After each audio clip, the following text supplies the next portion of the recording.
Hello everyone, welcome back to our channel. In today's video, we are going to discuss mastering growth strategy with you. It's about scaling your business. When you launch your business, how do you scale your business? What are the different frameworks that are available from a marketing perspective to scale your business? So today we're going to focus on an integrated approach using key strategic frameworks. You would have heard about those frameworks like BCG Matrix, Ansoff Matrix, McKinsey Growth Pyramid a lot of times, but what we are trying to do here is help you give a framework and in an integrated sense so that you know that these are the frameworks that are available for you and these are the frameworks that you can refer to at different points when your business is at different stages of scaling. Let's get started with that. So as we were discussing with you, we are going to be discussing integrated growth frameworks. Now, what is that going to help you with? That's going to help you scale your business. That's going to help you with your growth strategy. Why? Because a well-rounded growth strategy leverages multiple frameworks, not just one framework. It's about navigating market complexities, aligning your business operations with your market, and it needs you to seize growth opportunities. So one of the first frameworks that we wanted to discuss with you was the BCG Matrix. Now, BCG Matrix is about strategic growth portfolio analysis. BCG Matrix helps businesses analyze their product portfolio by categorizing the business units into 4 quadrants, which are stars, question marks, cash cows, and dogs based on market growth and market share. What the BCG growth matrix helps is it helps in making strategic decisions about where to invest, where to develop, where to divest, and it helps you guide your resources in their allocation effectively. A graphical representation of the BCG matrix is this, wherein you see it is divided between market share and market growth, where you have high market growth as well as a high market share. Those businesses or strategic business units are known as stars. But where you have a high market share but low potential for growth, those are cash cows. So, as it is explained by a lot of experts, stars are the businesses that you should be investing in, and cash cows are the businesses wherein you do have stable revenue and you can actually take that revenue and then think about where to invest that revenue into. Let's do a deep dive into that. By categorizing your business units, the companies can decide where to invest, develop, or divest. For instance, investing in stars can ensure sustained leadership in high growth areas, whereas the cash cows should be optimized for profit without significant capital infusion. This brings us to the next framework, which is the Ansoff Matrix. Now, once you've decided as to this is your business portfolio, these are your stars, these are your question marks, these are your cash cows, then you need to understand what to do. Do you develop your market? Do you develop your product? What is it that you need to do? So the Ansoff Matrix has 4 quadrants. It is basically either market penetration, market development, product development, or diversification. Let's do a deep dive into that. As you can see, the market penetration is about increasing the sales of existing products to the current market segments. This strategy is the least risky one and it helps you focus on winning competitors, customers, and increasing your product usage. Whereas product development is about developing new products for existing markets. This strategy requires innovation and understanding customer needs to offer something unique. Then we move on to market development. It's about entering new markets with your existing products. This can involve geographic expansion or targeting new customer segments. Then you have diversification. This is one of the riskiest strategies. It involves new products to new markets. As we said, that it's typically adopted for long-term growth when the current markets are saturated. When you have nothing else to do, then this is the only available strategy for you to go into. And this is a long-term growth strategy and it's also the riskiest one. So what are the strategic implications of this? A company may use Ansoff Matrix to identify new growth vectors when existing approaches plateau. For example, a business might consider geographical expansion, that is market development, if its current territories show signs of saturation but the product remains really strong. This brings us to analyzing your competitive landscape. And this is where we talk about Porter's five forces framework, which evaluates the competitive intensity and the market attractiveness by analyzing five critical forces. These are threat of new entrants, bargaining power of your suppliers, bargaining power of the buyers, the threat of substitute products, and industrial rivalry. These analysis is crucial basically because it helps in understanding the strategic positions that offer you a competitive advantage. Now, the Porter's five forces model in a graphical sense can be seen here. Here you can see it analyzes the industry attractiveness from the five perspectives that we talked about. Going a little bit into detail of that is, let's start with the threat of new entrants. It's about evaluating how easy or difficult it is going to be for new competitors to enter your market. The threat of substitute products is assessing the likelihood of customers switching to an alternative solution.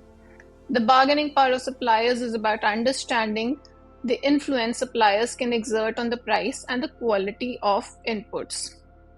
Industrial rivalry is about analyzing the degree of competition among the existing firms. Bargaining power of buyers is about determining the impact the customers can have on pricing as well as on quality. So what are the strategic implications of the Porter's five forces model? By applying this model, it helps businesses understand the structural attractiveness of their industry and identify strategic positions that they can afford to invest into that gives them a competitive edge. For example, a firm might decide to innovate in areas where the threat of substitutes is high to retain its market share. This brings us to the value discipline model. Now, the value discipline model suggests companies can excel by mastering one of the three disciplines, that is operational excellence, product leadership, or customer intimacy. This approach guides the firms in aligning their operations and their strategies with their core strength as well as the market demands. Let's do a deep dive into this. Operational excellence is about delivering products and services with optimal efficiency and reliability at competitive prices. Product leadership is about offering cutting-edge products that push the boundaries of performance and innovation. And lastly, the customer intimacy is about tailoring offerings to provide superior customer service, and deep relationships are developed through that. The strategic implications of this are that the business might align its growth strategies with its dominant value discipline. For example, a company that is focused on product leadership might pursue aggressive product development, that is the Ansoff Matrix product development, and diversification to exploit new technologies and markets. This brings us to the 4 Ps and the 4 Cs. Now, aligning the 4 Ps and the 4 Cs, let's first understand what are the 4 Ps, what are the 4 Cs, and then how do they correlate, and then we'll align how 4 Ps and 4 Cs can be aligned to develop market strategies. The 4 Ps are product, price, promotion, and place. The 4 Cs are customer value, cost to the customer, convenience for the buyer, and communication. Now, these frameworks serve as the foundation of market strategy for a lot of companies because the correlation between these frameworks ensures that the strategies are not only effective form of marketers' perspective, but they also resonate with the customer needs, enhancing customer orientation and engagement. Graphically, the 4 Ps and the 4 Cs can be represented like this. For example, when you're talking about product, it's about the functionality, the brand, the packaging, and the services. With respect to price, it is list price, the discounts, the bundling of different products, and the credit terms. The promotion is about advertising, the sales force, the publicity, and the sales promotions. And then you have place, which is basically channels of distribution, the inventory, the logistics, and distribution, as we said before. Taking the 4 Ps to the 4 Cs. You have product, price, promotion, and place. They correlate with customer value, cost to satisfy, convenience to buy, and communication respectively. With respect to product, you study the customer's needs and what the customer wants. With respect to price, you try and understand the consumer's cost to satisfy those wants. For promotions, you think about customers' convenience to buy. And with respect to place, you talk about the two-way communication with the customers. This brings us to the 4C framework only. And this helps us in identifying the positioning of the market that the brand can dominate. Now, as we talked about in one of our other videos, which was with respect to brand identity and brand positioning, when you're talking about a firm's positioning, you need to analyze where you stand with respect to the competitors. And there are different axes that you can take. There is usually a positioning map that is taken, and then you try and place your firm on that positioning map as well as the other firms on the positioning map, and you try and identify what is your strategic advantage and what are the strategic advantages of your competitors, and then you try and identify what does your customer value, and you zoom in on that. So given all that, let's try and understand the correlation between the 4Ps and the 4Cs. Now these two frameworks are intrinsically linked, as we saw in the graph previously, wherein each element of the 4P corresponds to an element in the 4C. For example, product relates to customer value, price relates to cost of the customer, place to the convenience for the buyer, and promotion to communication. Now, aligning the 4Ps with the 4Cs ensures that the market strategies are both effective from a seller's perspective and deeply resonant from the consumer's perspective, because they need to be resonant with the consumer's needs and consumer's preferences. This brings us to our next model, which is the growth pyramid. Now we are trying to understand how can we use the McKinsey Growth Pyramid to structure our growth priorities. Now, this model provides a structured approach to prioritize growth initiatives, from foundational aspects like business model optimization to more ambitious strategies like market development and innovation. This pyramid helps the businesses systematically assess and implement growth strategies in a coherent and a phased manner.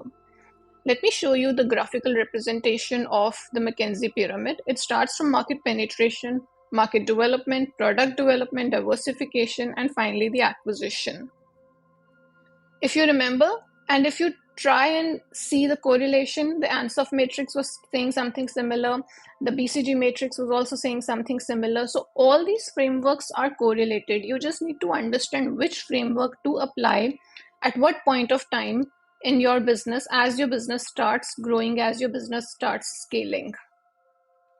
Another way to represent the same would be, when do you have organic investments? When do you manage partnerships? When do you align strategically with other companies? When do you take minority stakes in other companies or give minority stake in your company? When do you go in for joint ventures? And when do you actually pursue acquisitions? The strategic implications are this: that the pyramid allows the businesses to systematically assess and prioritize growth opportunities, ensuring that their foundational elements are strong before pursuing more ambitious growth strategies. For instance, a firm might focus first on core business optimization to ensure efficiency before moving on to product or service innovation to drive growth. This brings us to the conclusion of this particular video. This is about integrating frameworks for a holistic strategy development. To develop a comprehensive growth strategy, businesses should integrate insights from all these frameworks. For example, a technology firm might use the BCG Matrix to identify which products are stars and focus on pushing these products through new market developments, for example, in the Ansoff Matrix.